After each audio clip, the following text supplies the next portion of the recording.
Hello, and welcome to the Star Power Cast, the definitive podcast for the game of Star Power Baseball, a game for generations where your fantasy baseball comes to life on the tabletop. We'll also discuss the history of baseball and just the present state of the game itself. I'm Jim Trovo, the baseball nerd, and I'm joined, as always, by my co-host, Cincinnati Dennis. We hope you all enjoy the show. Hello, welcome back to the first podcast of Star Power Cast in a very long time. I am your co-host, Jim Trovo, the baseball nerd, joined by Cincinnati Dennis coming to you live from the Cincinnati Razorback room. I don't have a name for my room. I do. I got the Cincinnati Razorback room, man, and everybody knows I kind of feel jealous in that way because it. I have a really super cool room and I don't have a name for it. You have a super cool room. A very, very cool room. And like it's all sorts of toys and games and models and all. It's every little boy's dream. I know it. Some Man, people it's call it badass. some people call it a man cave. I don't know, man. It looks kind of like that. Mine's not really a man cave. No, it's not. It's like an everybody cave. Really? The cave. I How don't about exude the manness to you. cave? What? How about the cave? Gentrovo's cave. That just sounds creepy. I don't want to do that. That's gross. Coming to you from the cave. See, cave just sounds wrong. I'm kind of glad I'm going to separate myself from the word cave. Okay, separate. Now, we can talk about that on podcasts yet to come. But you have the Cincinnati Razorback room. You have I all of know. these letters and words and syllables that just sound great. It just rolls right off, doesn't it? The Just, Cincinnati Razorback room. Like not that. only that, it's a great room too. Yeah. I don't have that. I'm totally jealous. Hey, wait till you turn 70, you'll get one. Yeah. So hey man, it is it's just you and I for this podcast. It's been a while since it's just been the two of us. So I'd figure Yeah, it'd be a great little Christmas episode just to have kind of a father and son baseball discussion of what happened at the end of this baseball season in 2025 and what we want to talk about in regards to Star Power Baseball in the year 2026 to come. yeah, Does this sound good to you? yeah. Okay, let's just do a brief discussion of 2025 end of the year. And I know a lot of listeners of our show, our podcast, have probably listened to tons and tons of feedback on like the postseason, the award winners, all that type of stuff. And I honestly, I kind of wanted to do a show about that, but I think we waited a long time because one, I'm super busy with work. That's always a thing. So are you. So is everybody out there, right? Sure. But two, I was like, it's overdone. Do they really want to hear our voice and opinion on that? I think we can voice that through different aspects or whatever. What I wanted to do is just kind of wait because, like, with our content, I think, I want to talk about baseball. I want to do all this type of stuff, but they don't need to hear us like every month. They don't need to hear us every 2 weeks. When they get us, they get us. And, they should love us for it. Yeah. That's what This is a hobby. It's not our damn job. That's what I'm thinking. It's like, dude, we've been off for a couple months and like, sorry guys, if you've been avid listeners, we apologize, but you know what? Like when you don't know what you got until it's gone. No, Right? exactly. Okay. So yeah, and when we do them, we kick ass. Yeah. So let's think about this new ending to the season of. It's not a new ending. It ended like 2 months ago, almost a month and a half Yeah, ago. All right. yeah, So let's start off with the playoffs. Right. We haven't really had a good playoff discussion, and I think the main highlights of this. Let's go to the NL where everybody kind of figured out the Dodgers were essentially going to win that one. Like there were some hopefuls like the Brewers and the Phillies and whatnot. Well, let But me tell you what I saw with the Dodgers. And it's real easy to see. They stashed their pitchers until September. yeah, They didn't do it, and they have the deepest starting rotation of the of no, they got four number ones on that team. They got four aces on that team, and one didn't even pitch in the playoffs except in relief. But they have four aces on that team and the toughest series that they had. I'll tell you this: aside from the World Series, the toughest series they had in the National League was the wild card series, where the Reds jumped on them for a lead two straight times and then fell apart with bad innings. That that was the way it was. I mean, the Dodgers take advantage of their offense takes advantage of every mistake you make, Yeah. and they're built. And hey, this is two in a row for them. I don't think that there's ever been in the history of the game a National League team win three in a row. Um, 3 in a row by National League. I don't think it's ever happened. I don't think it is. Before this, No, before it has this, it not. was 75, 76 Reds. Before that, it was the 21 and 22. No, Giants. yeah, 21 and 22 Giants. And before that, it was the 07, 08 Cubs. That's all that it's been. Okay. Yeah, I can't remember.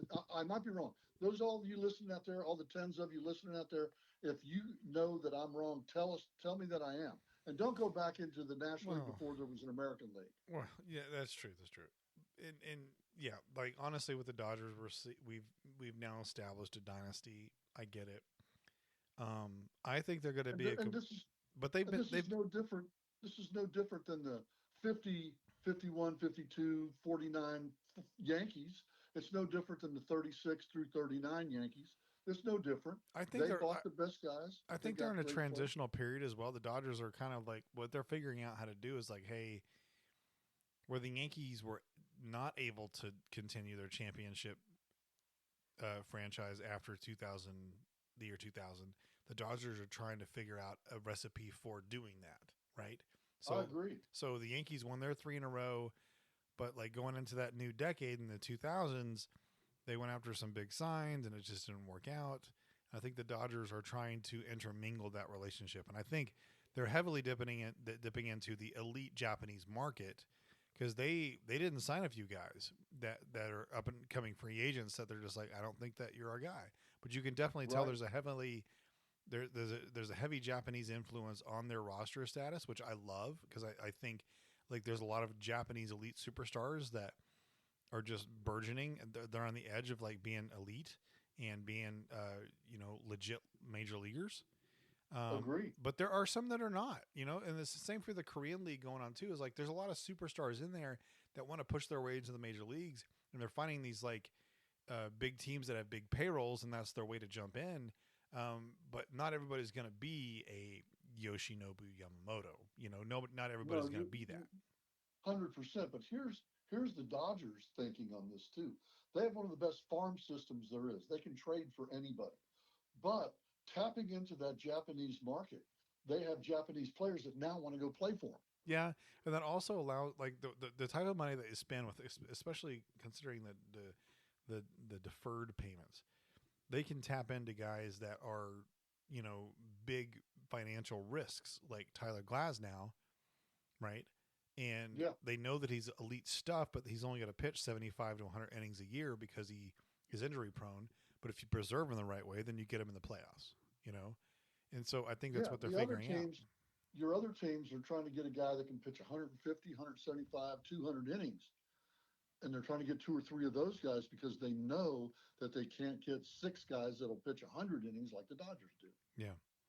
They can't do it. But That's why I said the Dodgers have four legitimate number ones. but the Dodgers have also invested in a core, right? So when you look at Will Smith, and it's not necessarily a homegrown core; it is a generated core by them. When you look at their catcher, their first baseman, their shortstop, and a hardcore outfielder, right? So, like you got Will Smith, you got Freddie Freeman, you got Mookie Betts, right? He's technically both, I guess, center fielder and or right fielder and And then you got infielder. Shohei and Teoscar. And then you got Shohei and Teoscar is more of Teoscar is like a piece of the puzzle that like fits a particular year. Shohei is the ultimate centerpiece of that puzzle, right? It's like Shohei is your ultimate like offensive performer, and he's going to come and learn and be a ace pitcher. Shohei is something So we've never seen before. so going forward into the 26th season, I'm saying the Dodgers are the favorite to do it again. Well, I think everybody's saying that. I don't think that's like a big out of this world thing to say.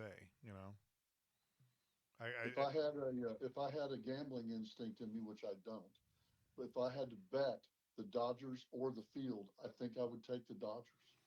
Well, yeah, I mean, I think that's an easy choice now. But now let's look at the other NL teams that have a shot. And I heard a show on this earlier today on MLB Radio, and they were talking about teams in the NL that could stand a chance of taking down the Dodgers.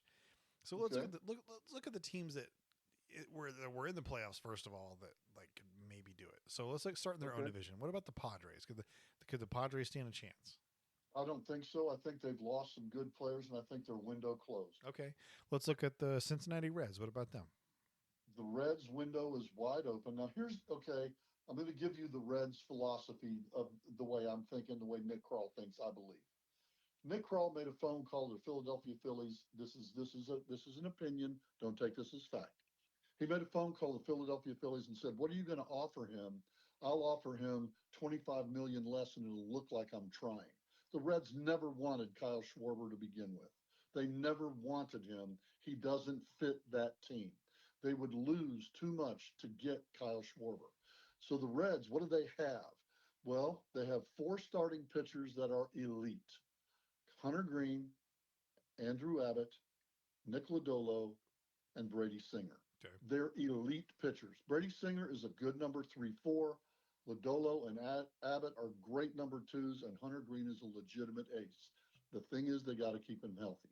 They've got two guys that are going to come up for a first time full season that are just lights out.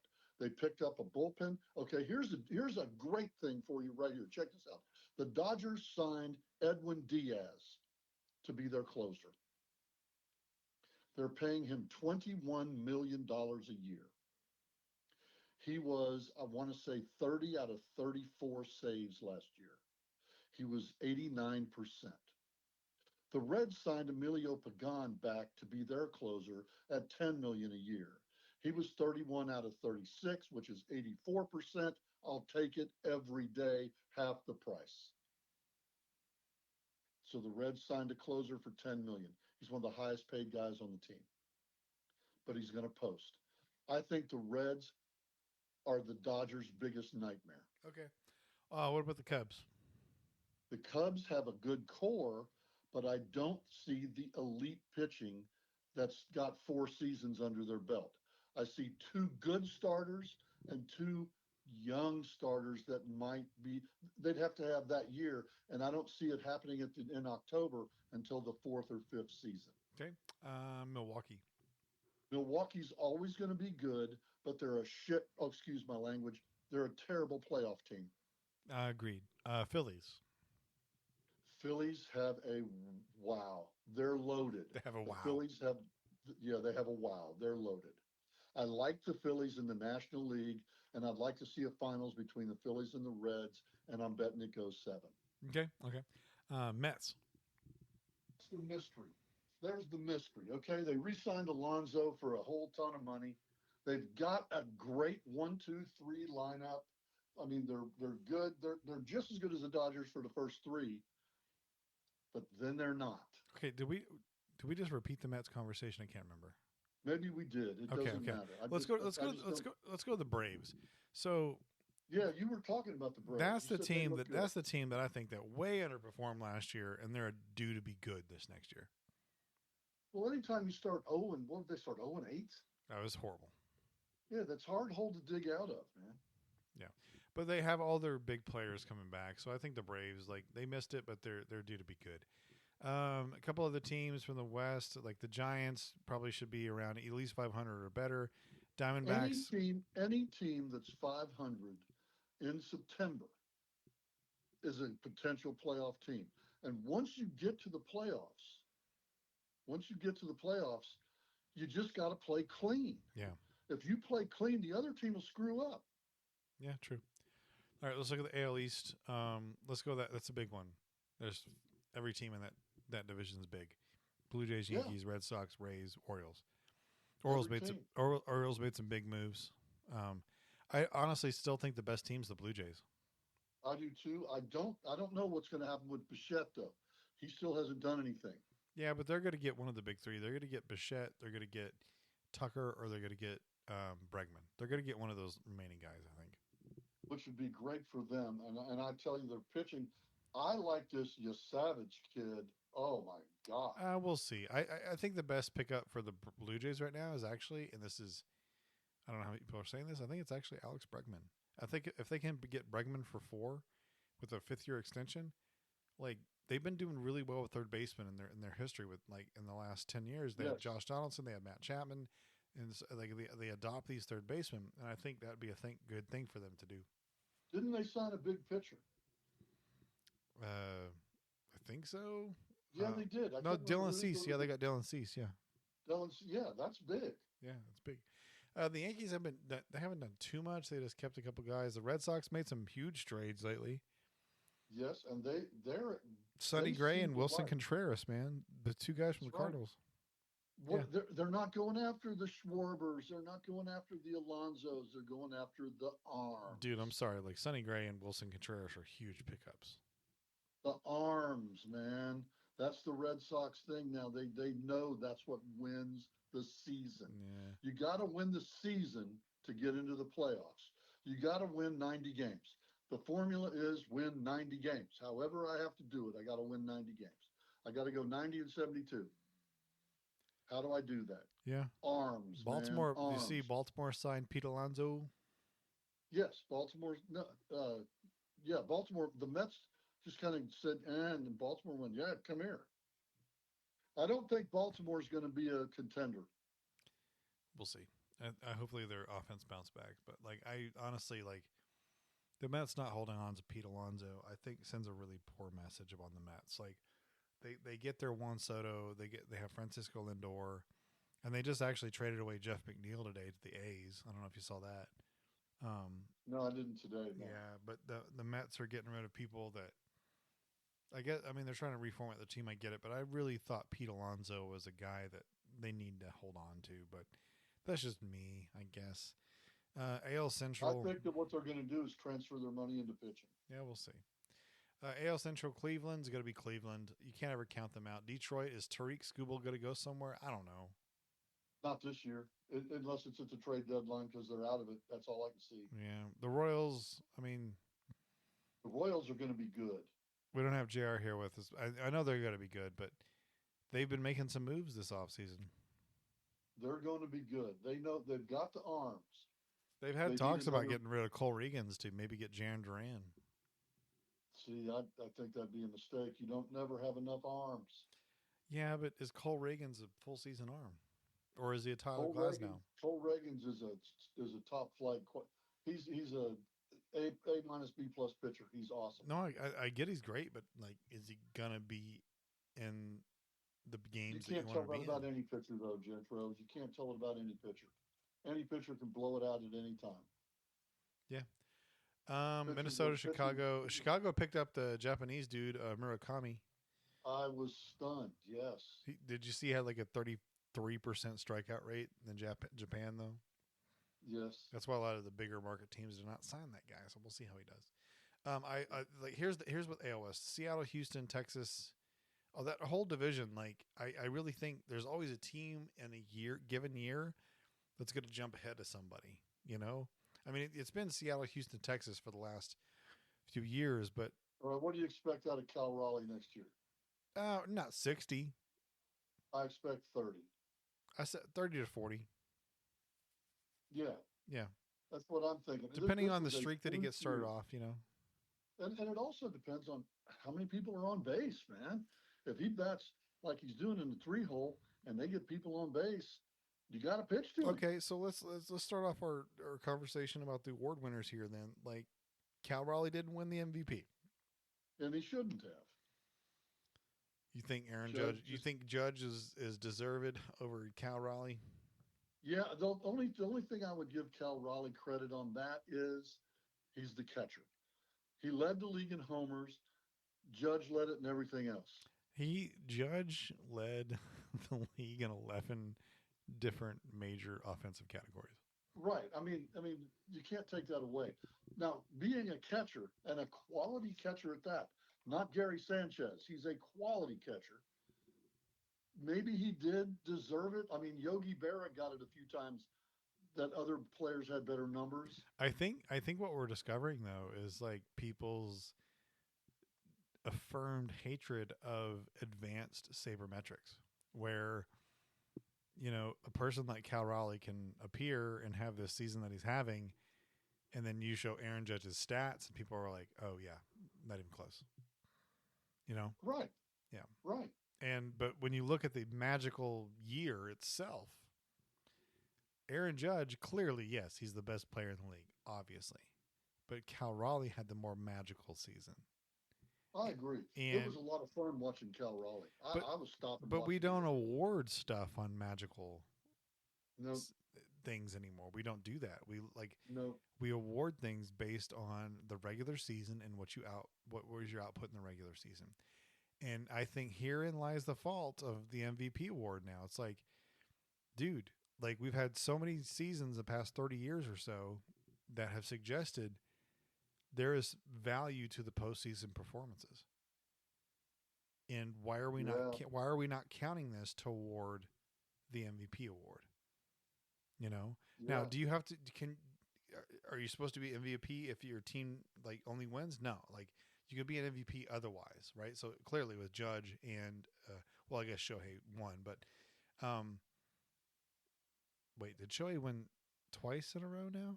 yes, he's won two in a row. Oh, Same with Jay. okay, and he was also the World Series winner twice in a row as well. So I guess that nothing for not the NL in that regard, but the AL. You look at Judge was the MVP for the last 2 years, and he didn't make the World Series. Actually, he made it 1 year but lost. But again, the best players are making it deep into the postseason. Yes, And Vlad Guerrero Jr., Cal Raleigh, they were both right there. Great players. yeah, I loved watching Cal Raleigh this year. It was fun to yeah, watch. It was a great no, break away from what happened. so Judge and Cal Raleigh, great thing to watch. And again, we've talked about Shohei on the MVP. Rookie of the years, You know man. what was even better? You know what was even better than what you just said? What? They played against each other in the finals. Well, then 2024. No, this year didn't the Seattle play New York for to go to the World Series? No, Seattle played Toronto. Toronto, yeah, okay, never mind. Yeah.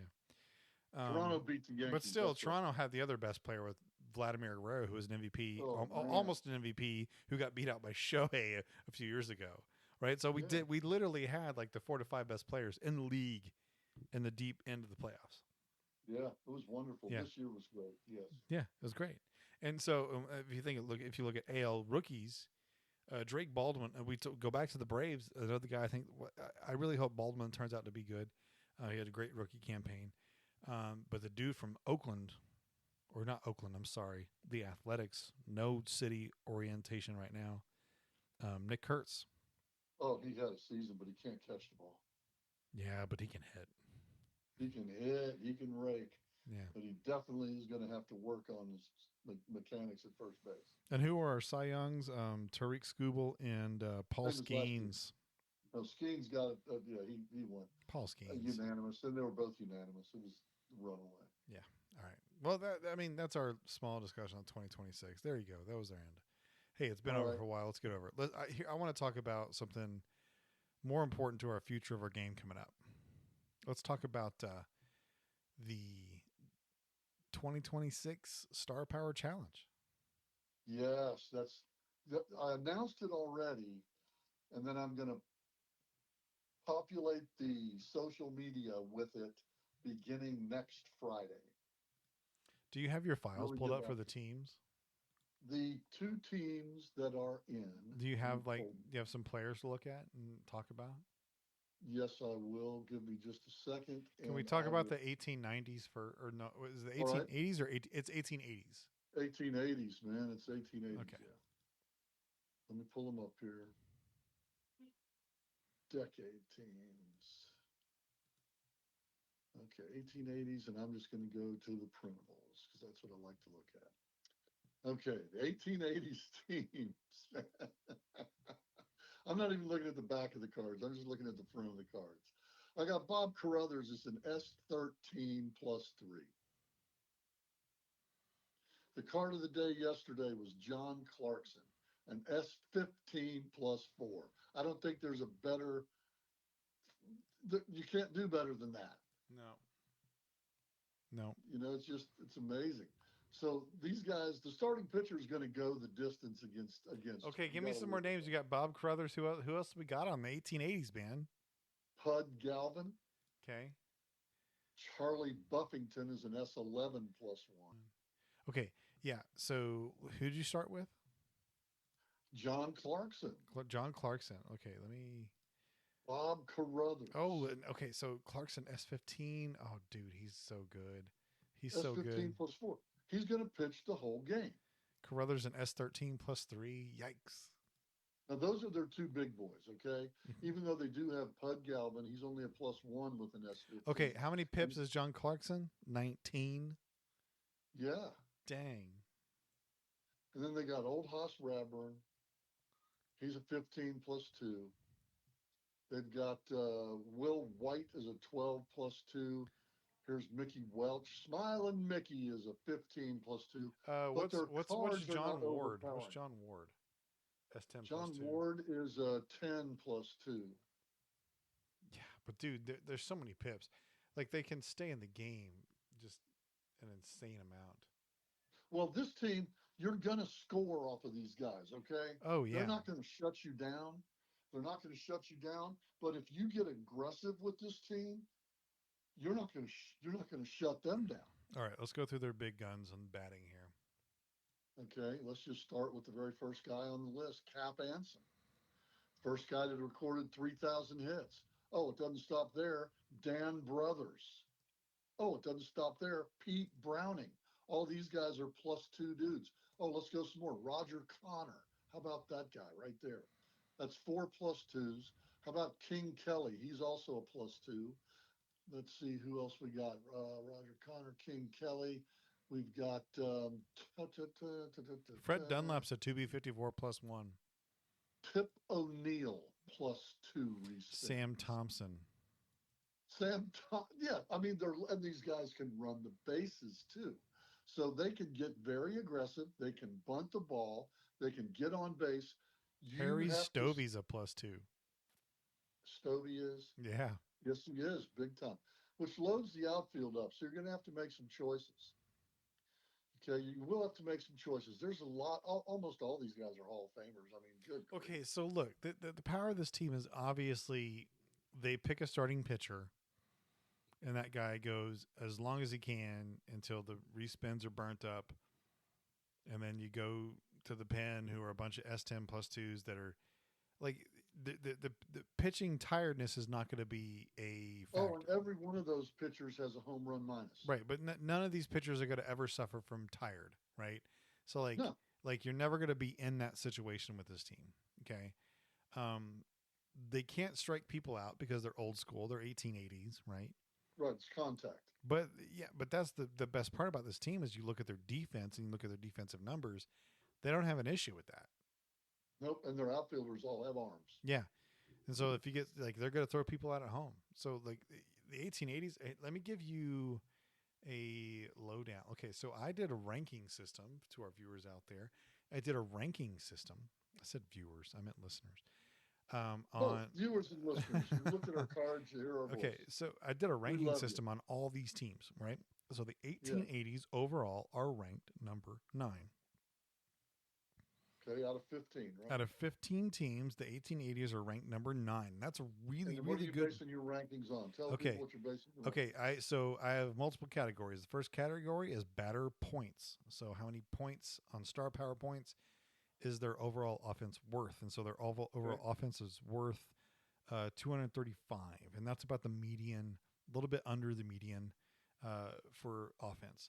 Their pitcher points are 164, which is a really good number, really, really solid number for pitcher points. The highest. That's because of all the innings. They aren't getting any extra points for strikeouts. The highest pitcher point value 20 is actually the 2020s. Yeah, their opponent. We'll talk about them in a bit. In the 1880s, they don't have any two-way players. They have 24 batter respins total and 26 pitcher respins. So on cards alone, there are 50 respins on the cards total. Okay. The total point value for the 1880s is 399. So on a 32, or sorry, is it 30? 30 man roster that is 39 points on a 30-man roster. So what is that How like? many points? 399, excuse me, 399 points on a on a 30-man roster. 30-man roster. Let me do that here real quick. That's an average of 13.3 points per man. Yeah, yeah. That's Okay, it's that's pretty a stout. that's a stout lineup, and Pretty they're stout. not even mid ranked. They're a little bit of below average ranked for the 1880s. Their average Well, rank I'll is tell about you this, man. They're a team I'm going to really enjoy. I have decided that what I'm going to do is play one game with them, and if I think it's a lot of fun, and I think that it's kind of even, I might play a fit that into a 2 out of 3, and I that's how I'm going to do it. I think with the 2020s and the 1880s, I'm going to play like 11 games because I just That's want fine, I want to see how all the and everybody out there can do whatever they but I want to do. want to We're do not going to different tell you what to matchups and I do. want to use the different players on the team, right? So it's like, Yeah, hey, like let's do all these different scenarios and see who's actually better, like the A team versus the B team, that type of stuff, you know. yeah, They okay, are an average rank. Their average rank is 9.17, so that really puts them at just a little bit below an average ranking, right? So like yeah, the because 1880s are 7.5 would be average.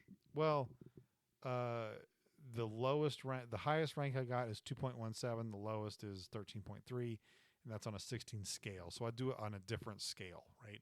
So Okay. on a 16 scale, if we're talking about nerdy numbers like hexadecimals and that type of stuff, a 16 scale, a 789 would be the average. And right now, the 1880s are at 9.17, which just is like right at average or just barely below it. Okay.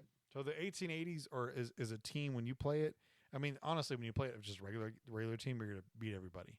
But we're using the superstar teams on this one, and the 1880s right now, according to the data, looks like they're going to be around a mid-level team. Okay. Yeah. I'm going to enjoy playing them because I like the old school where I got to dig into the strategy cards. Oh, I enjoy that's digging see, into. you're exact. I think that's where the hard numbers don't dictate everything about this team is because you get to use the strategy discs with the 1880s, right? So you're going to Yeah, be the strategy cards are going to come in they play. they are, but they're like the bunt infield, the infield bunts and the sack bunts probably not so as much as because those weren't really things in the 1880s. It was But they're not great sacks. They're not great no, you're sacks. not going to do that a lot, but you're going to be spending the infield and outfield cards a lot. Yes. Yeah. I'm going to be running from first to third every time. Yeah, yeah. I don't care if You're it going to goes, be hitting and even if running. it You're going to goes do to all that left type of field. stuff. Yeah. Even if it goes to left field, I'm going first to third. Yeah, it's a nonstop run. Absolutely. Yeah. Absolutely.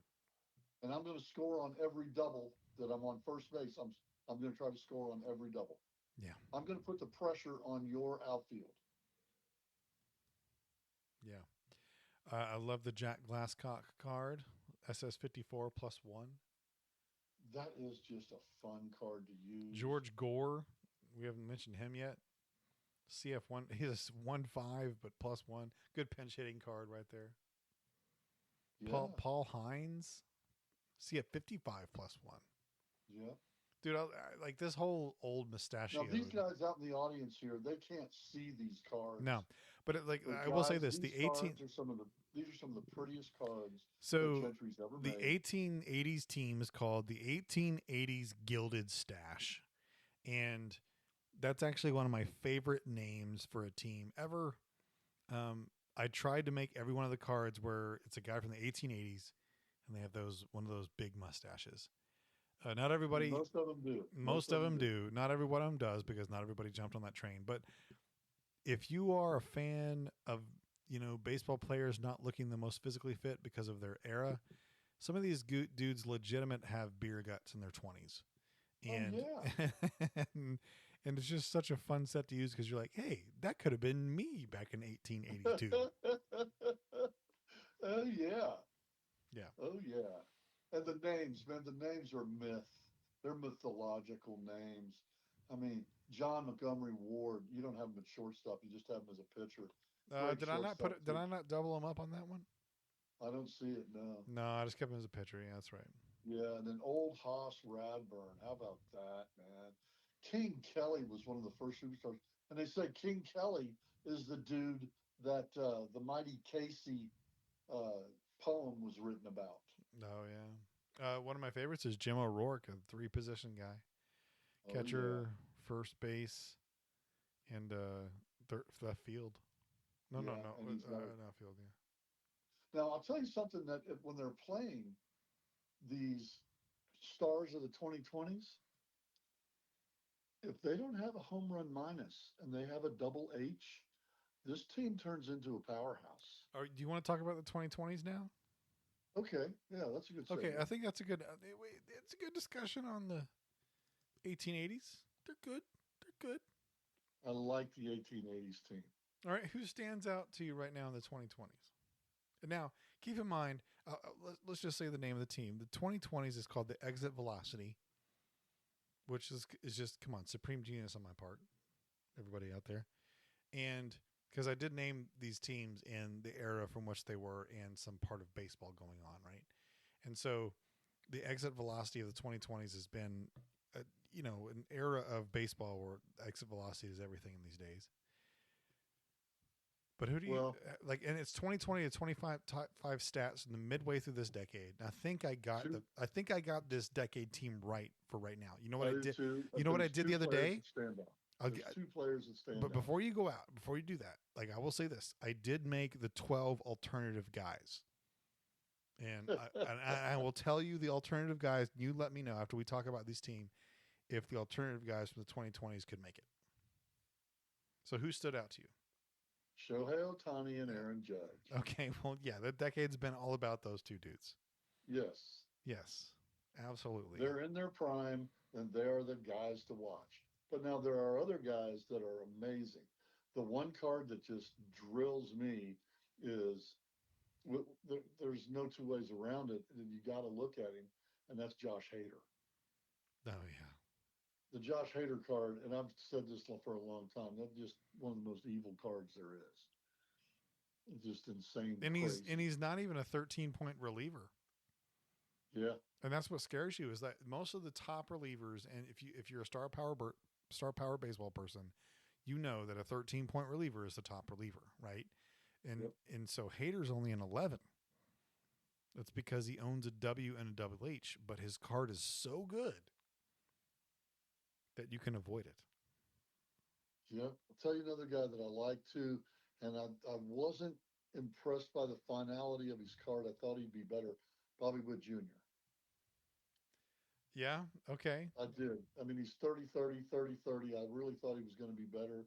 The card's still amazing. Shortstop 33, +1. Good card. For a shortstop, that's great. You know who's better than Bobby Witt? Corey Seager. Uh, who? Corey Seager. Corey Seager. I'm looking at it. That's the number one shortstop for the 2020s, man. Like, Yeah, that's a monster you card. can't get around that. Is, I'm sorry, a 17-point shortstop with a +2, and he's a supreme defender. And like I know some of these like algorithm numbers like don't favor Corey Seager in the last couple of years, but Corey Seager is a solid defender, and his offense is just supreme when he's healthy. agree. When he's healthy. Agree 100%. Yeah. I like watching Corey Seager play. He's something to see. I got to see him hit a home run when we went down to Dallas. I put in Mookie Betts as a shortstop. But you also gave him his other positions, though, right? I did, yes, because he's been a shortstop the last 2 years, and he's won the World Series twice as a shortstop. So I was like, he probably should be a shortstop. The guy cost him 17 points with one respin. Yeah, the two first basemen are Freddie Freeman and Bryce Harper. They're both +2s in the decade. There's other first basemen out there that are cool and good, but like they're not as good as Freeman and Harper in the first 6 years of this decade. No. Your two second basemen are Brandon Lau and Ketel Marte. They're good. Dude, they're both good. Marte is so good.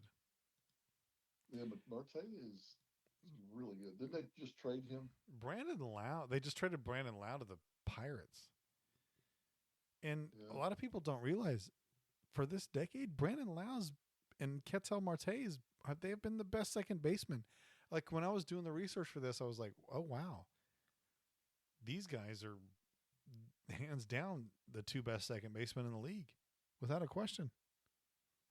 Because you got Jose Altuve is there, but he's not He supreme like would he used to probably be. get the nod for the 2010s. No, I got Altuve's in the 2010s. He is. So Otani, let me look. Jose Ramirez is the third baseman. Jose Ramirez is nasty, but so is Manny Machado. Oh, Machado's so good. But I'd take Jose Ramirez. Like that card is that's a Hall of Fame card. He's good, man. Yeah. He's good. He's really, really good. Like I think Jose Ramirez is a Hall of Famer. Machado's a Hall of So Famer. we're matching up these two teams, but one card we haven't mentioned yet is Paul Skeens I haven't talked and about Tarek pitching. I haven't talked Skubal. about. Let's talk about pitching then on the 2020s. All right. So let's All talk right. about who stands out in the 2020s pitching wise. Dude, it's a lot of dudes that are S6 plus fours or S5 plus fours, and that's what you're overwhelmed with in this team. Um, and there's a couple other batters we didn't mention like Acuna and or Alvarez, but like uh, this pitching on this team is elite. It's so Yes. elite. Paul Skeens, a 19-point guy. Zach Wheeler, 19-point guy. Corbin Burns, 18. Max Fried, 18. Shohei Framber Valdez, 16-point pitcher. Tarek Yeah. Skubal, 15-point guy. Logan Webb, the leader of innings pitched in the 2020s. Garrett Cole has to be on there. The relievers, Edwin Diaz, Rysel Iglesias, Josh Hader, you already mentioned. I didn't put four relievers on this team. I usually have been in the present day teams. I've been putting four relievers, but you know who I went with instead of a fourth reliever? I went with the seventh Show starter. it. No, I went with Blake Snell. Okay. I can live with that. His card is just too good to pass away, man. Like he's only gonna go five, but like he's gonna give you a super crazy 5 innings of work. You know, this dude's an All S right. five plus three with a K. That's just a reliever size K and an H minus. That's a Yeah. reliever size H minus. Yeah. So, like, Blake Snell in a retired league where you don't get to use like modern day players, right? Blake Snell's going to be a guy that's like going to throw you 1 or 2 or 3 innings in relief every time. Yeah.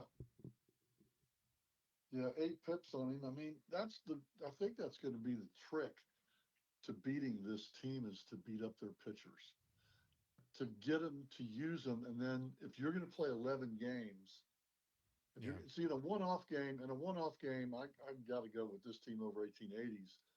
But if I'm going to play 11 games, I like that 1880s team over this team because you're going to have to go by fatigue rules, Yeah. and So your I would say bullpen's going to be overused.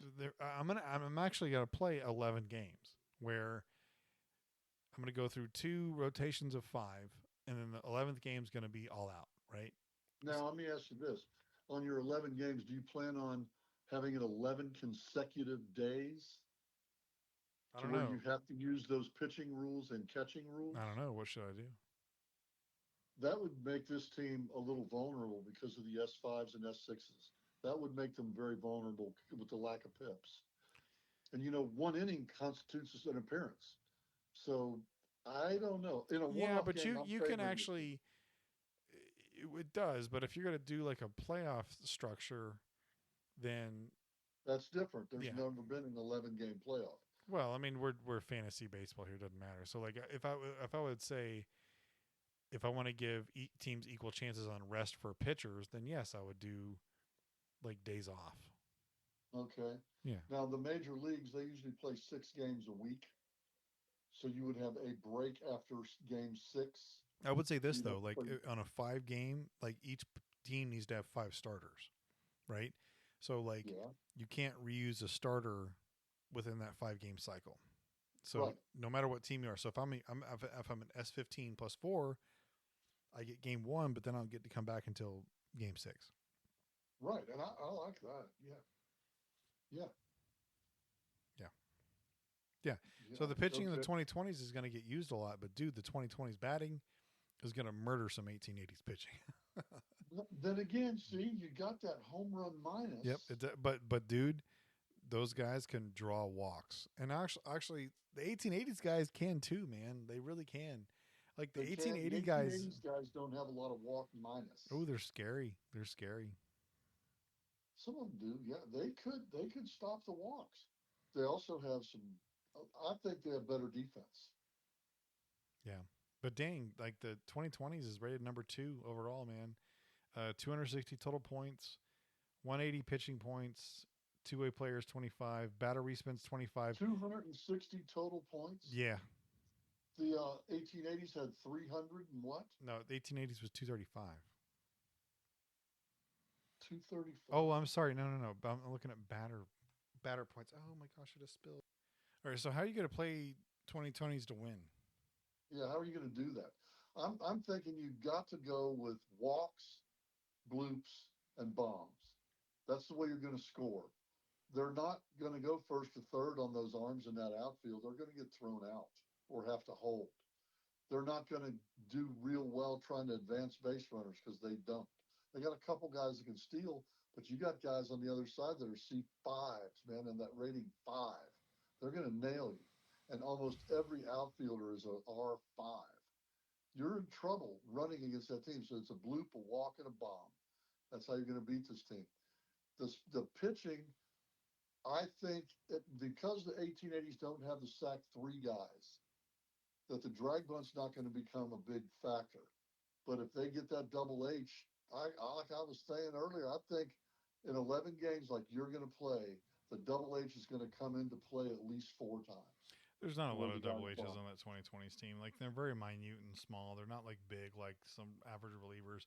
Here's where like I think the 2020s are gonna at 11 games. I would do 7-4 2020s, and here's why. First of all, there are total points of 465 to 1880s 399. So they're definitely two players better, right? But it depends on what position. So it could be a give or wash there. But their overall average rank is a 2.67 on base 2. They're ranked 2 overall. And here's where they really make the big difference is the pitcher respins. The 2020s has 38 pitcher respins. The 1880s has 26. So there's 12 different respins total in pitching that you have over an 11 game span. So, and we know respins matter, right? Yeah, So yeah. overall, the 2020s have And 69 also, compared to the Jimbo, 50, so it's also, 19 different ones. also the respins on the 2020s aren't going to be negated by home runs on the Right. 2018, on the Yeah. 1880s. So the 2020s by far by numbers are better than the 1880s. I just want to see how I think the big difference is how the long-term starting pitchers actually hold up against these guys, right? So does the fact that I have these outs and home run minuses and I don't get tired, right? So if you throw Kid Nichols, he's not going to get tired unless you No, score 15 runs on him, right? He's not going to get tired. So he's always going to have an F. He's always going to have a G. He's always going to have an HR minus. He's always going to have a walk minus. He's always going to have all those things working for him, right? And so he's not going to have a mass amount of respins through the whole game because he's got 4 total. But you can mitigate situations with pitchers like that. And the 1880s has like 3 guys like that, I think, that can go 13, 14 innings. Um, yeah, I'm looking for Kid Nichols right now, and I'm not seeing him. am I thinking 1890s? You must be. He's not on that team. No, Uh, we don't have Kid Nichols. on 1880s, let me. Okay, so maybe No, I misspoke. I goes from misspoke. Mulaney to O'Neill, so we don't have him.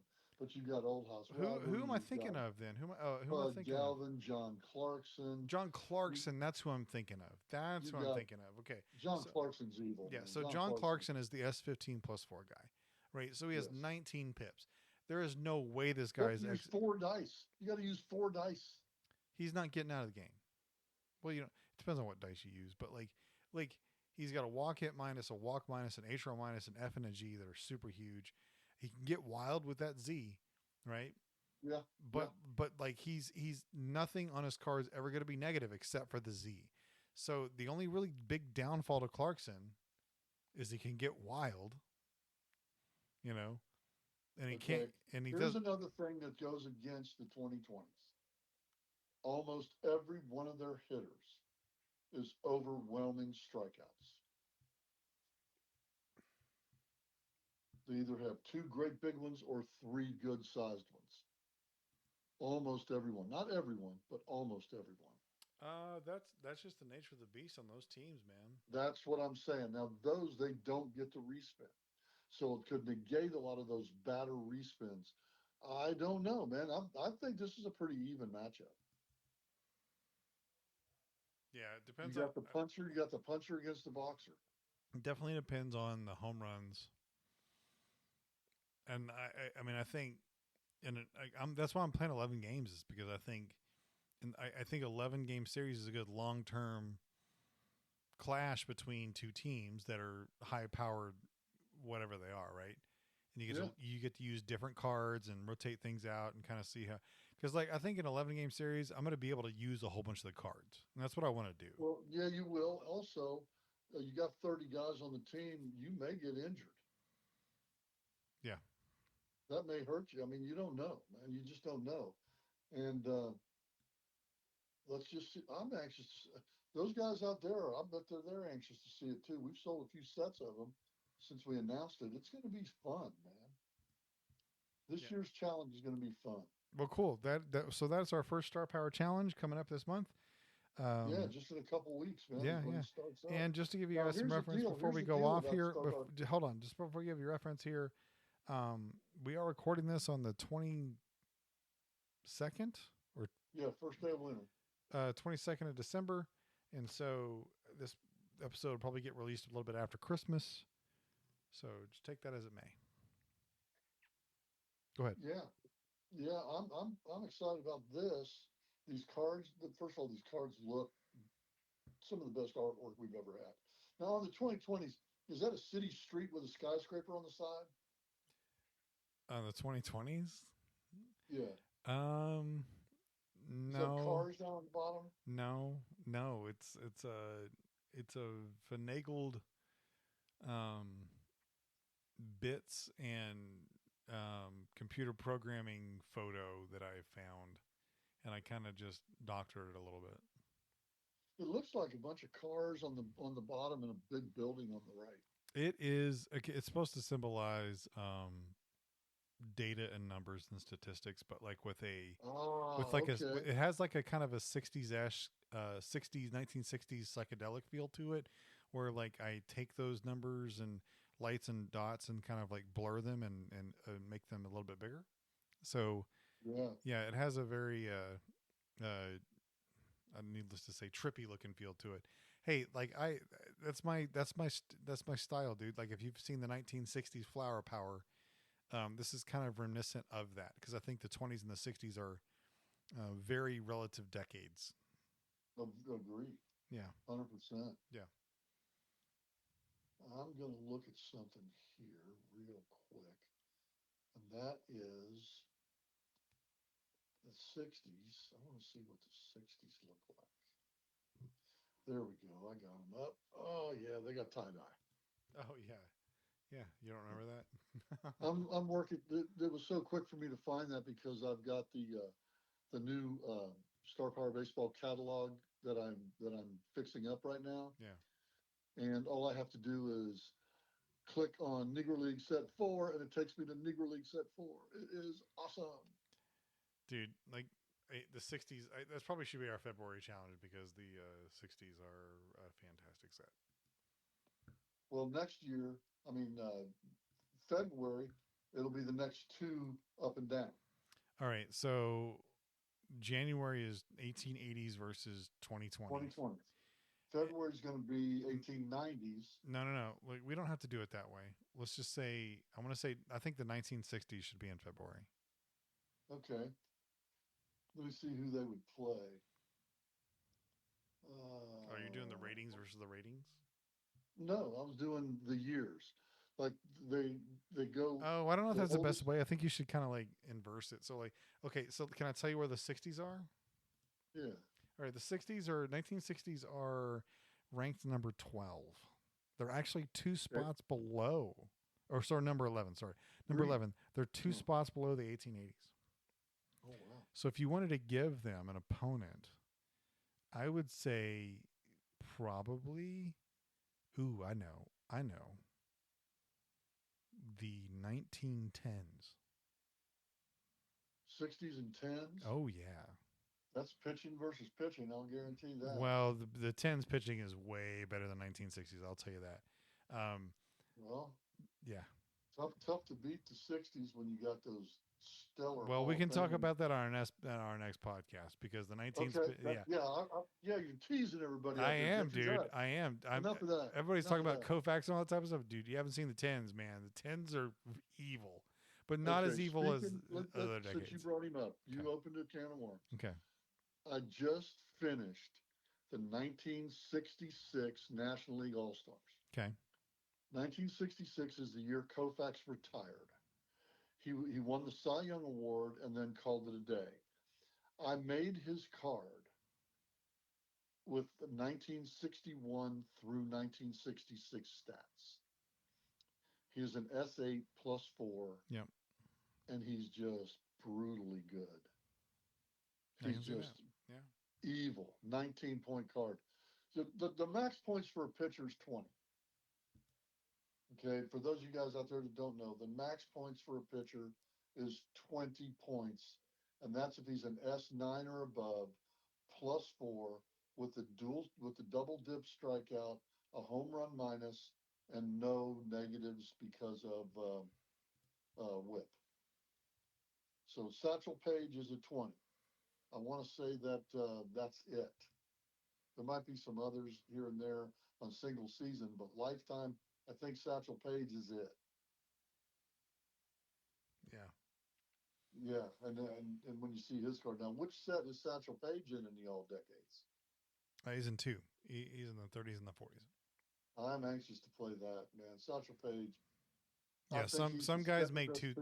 Some guys made two sets. I think Satchel's the second best pitcher ever. Okay, we'll wait in suspense for your first one. Mariano Rivera. That's not what most people probably expect. No, they didn't. But I'll tell you this. You can name any starting pitcher in the game that's ever pitched.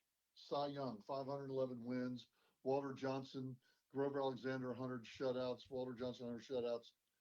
Koufax, 4 no-hitters. Ryan, 7 no-hitters. When they went out to pitch, they won maybe 65% of the time. At the best. That's Whitey Ford style.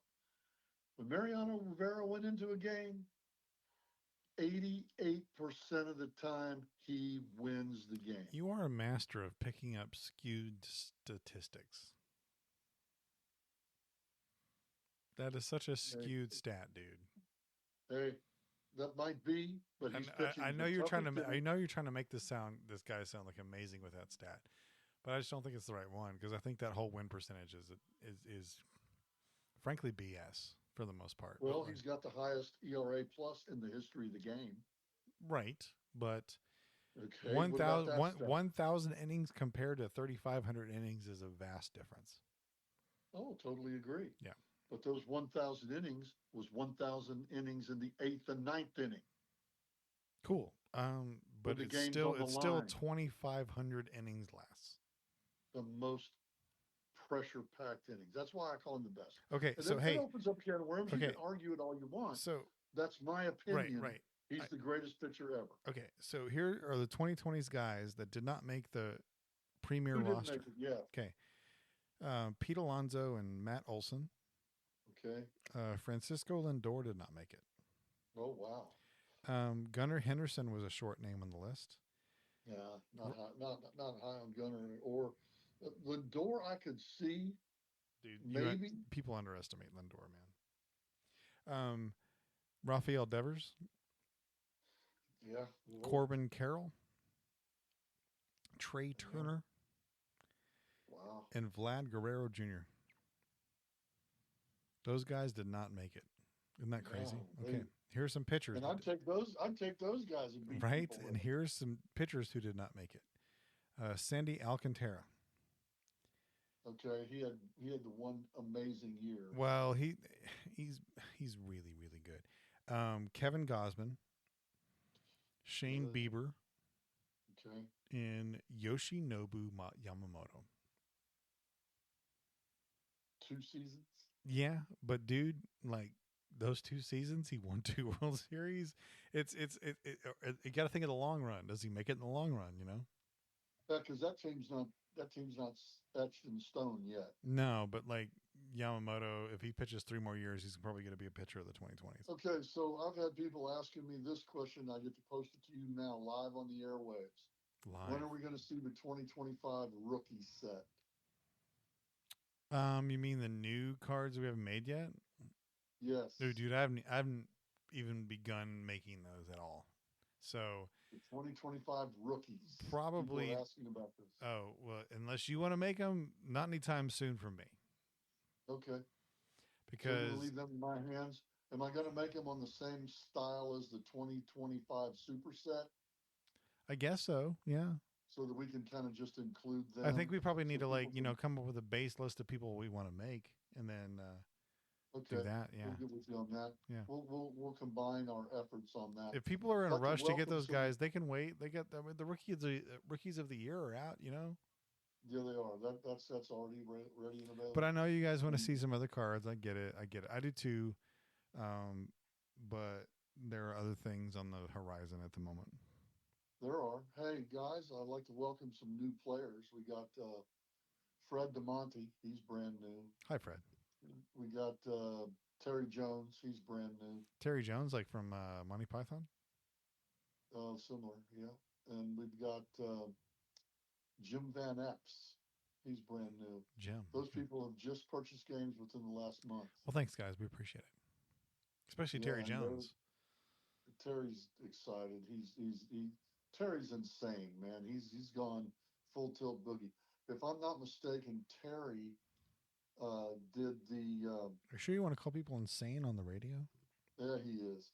He did the Hall of Fame game. Oh, okay. Good for you. Yeah, Man. he did the Hall of Fame game, and he wanted. It's a pretty board, dude. No. He didn't take the Cooperstown board. Oh. Do you remember the Hall of Fame dugout that we had for like our second year that we did cards? Yeah. With Griffey and Mays and all those guys sitting in the dugout. He wanted that as his board. Oh, okay, gotcha. And he did not want the strategy cards put on because he wanted to see the guys that were on the board. So he's like all happy now. Everything's wonderful with it. Well, good. And he'll listen. I promise you, he'll be listening to this podcast. Well, great. Well, hello there. Well, I think that's it for us this week. Even though it's been 8 weeks or more, it's been a while. Well, we played for about an hour. Yeah. So hey, we're good. Coming up next couple months, man, the New Star Power catalog will be on this Facebook page. So easy to navigate. Click, goes to that. Click it up at the top, goes back to table of contents. You guys are going to love it. It's going to be fantastic. For those of you that don't have the flash drive with the points and the team builder, you need to get that. That's a fantastic tool to have. And the rest of you, hey, spend some games in January and give us results. We are going to give a wonderful grand prize to anybody, and we'll do it to all of you. Everybody that posts all 12 months. If you post on the Facebook page all 12 months, or email me and have me post it for you because you don't do Facebook, you're going to get a tremendous prize next Christmas. Let's do this. Like the top tier is every once a month. Second tier is at least 6 times a year. Third tier is 3 times a year. I'm good. There we go. Gentro takes charge on stuff like that. I'm just telling you, I'm wanting to give away stuff.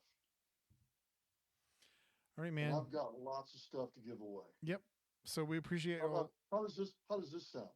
The entire World Series from 1910 to 1920. How does that sound for a prize? That sounds pretty fun. How about the all-star teams from the first 10 years of the league? Ooh, yeah. Those are some prizes that I'm thinking about. You know, I've got a couple of game boards that'll make good prizes. Or tokens. We have tokens. Oh, we didn't talk about that. Like we've ventured into the foray of like if you want some star power swag, we can special print tokens off for you, like base runner tokens, out tokens, all that type of stuff. So we are coming up with some designs for that. So let us know what you are interested in. And when we get those designs, they will be posted in the catalog. Yeah. So it's just a little bit extra things to kind of make your game a little bit more cool looking. So anyway, I'm Jen Trova, the baseball nerd, and Cincinnati Dennis in the Cincinnati Reds are not good. And the dice are nice, but That's Cincinnati Dennis.